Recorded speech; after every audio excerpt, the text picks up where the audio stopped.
Hello guys, আসসালামু আলাইকুম। Welcome back. This is another my new video. তো দীর্ঘ 4 মাস পর ছুটি কাটিয়ে আবার চলে আসলাম সেই কর্মস্থলে। তো আজকে আলহামদুলিল্লাহ আমার কাজের প্রথম দিন। বাংলাদেশ থেকে দীর্ঘ 4 মাস কাটিয়ে ছুটির পর আসলাম।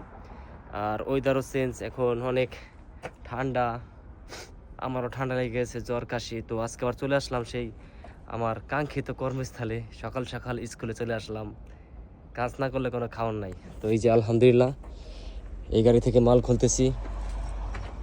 তো ওরা আমারে খুব ভালোই জানে আলহামদুলিল্লাহ, কারণ ব্যবহার খারাপ করলে মানুষ ঠিক আছে বেশি পছন্দ করে না। তো দীর্ঘ 4 মাস পর আবার সেই আমার কর্মস্থলে চলে আসলাম। তো আজকে মাল খুলতেছি, মৌজ মাস্তি এনজয় করছি।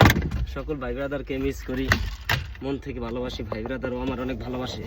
তো একটা কথা হলো কি, ঘর ছাড়লে বোঝা যায় ঘরের মর্মতা, আর ভাই ব্রাদার দূরে গেলে বোঝা যায় ভাই ব্রাদারের কতটা মিস করি এই প্রবাস জীবনে। তো এখন হলো ওয়েদার চেঞ্জ, বাংলাদেশে প্রচুর শীত, সৌদি আরবে প্রচুর শীত, জ্বর ঠান্ডা লেগে গেছে। তো কি করার, কাজ করে খাইতেই হবে। সো সবাই দোয়া করবেন আমার জন্য। আর ভাই ব্রাদার সবাইকে মিস করতেছি।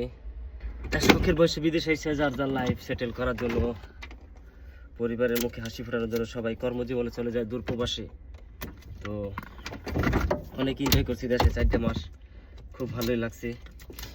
আর এখানে তো আর এনজয় করার কোনো সিস্টেম নাই, কারণ এখানে কাজ করে খাইতে হবে। কফিলের মাসে ফয়দা দেওয়া লাগবে, বাড়িতে টাকা পাঠানো লাগবে, রুম ভাড়া খরচ সব মিলে। আলহামদুলিল্লাহ সবাই দোয়া করবেন। আর ভিডিওটা ভালো লাগলে অবশ্যই লাইক, শেয়ার, কমেন্ট।